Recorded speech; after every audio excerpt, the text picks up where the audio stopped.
उड़ीसा में एक स्थान है टोटा गोपीनाथ।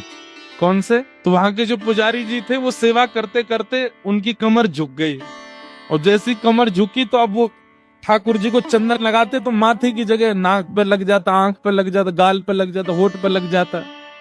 दर्शनार्थी बोलते, पुजारी जी देखो गोपीनाथ जी की आंख पे चंदन लगा दिया आपने, गाल पे लगा दिया, मुंह पे लगा दिया। उनको बड़ी पीड़ा होती।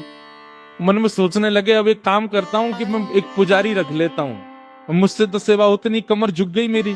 पुजारी जी जैसे ही मंदिर में आए और सेवा के लिए प्रस्तुत हुए, एक दिन की सेवा पुजारी जी ने कर दी।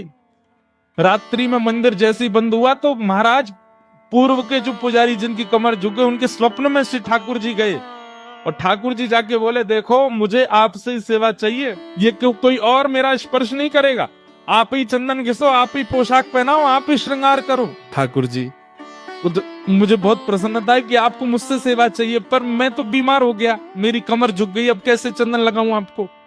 ठाकुर जी बोले, हमें नहीं पता, हमें आपसे ही सेवा चाहिए, कल सुबह पुजारी नहीं आना चाहिए, आप ही आओगे सेवा में। बेचारे प्रसन्न भी हो रहे थे पर रो भी रहे थे। प्रसन्न इसलिए हो रहे थे, बताओ ठाकुर जी को मेरे हाथ से सेवा चाहिए, रो इसलिए रहे थे कि मैं सेवा कर नहीं पाता। दूसरे दिन स्नान करके मंगला में जैसे ही मंदिर में प्रवेश किया तो क्या देखा, तो जैसे हम बैठे हैं सुख आसन में, ठाकुर जी नीचे ही बैठ गए, बोले लो हम भी बैठ गए, अब करो हमारी सेवा। तो उनका नाम पड़ गया टोटा गोपीनाथ। पर एक टोटा गोपीनाथ है जहां बैठे हुए ठाकुर जी।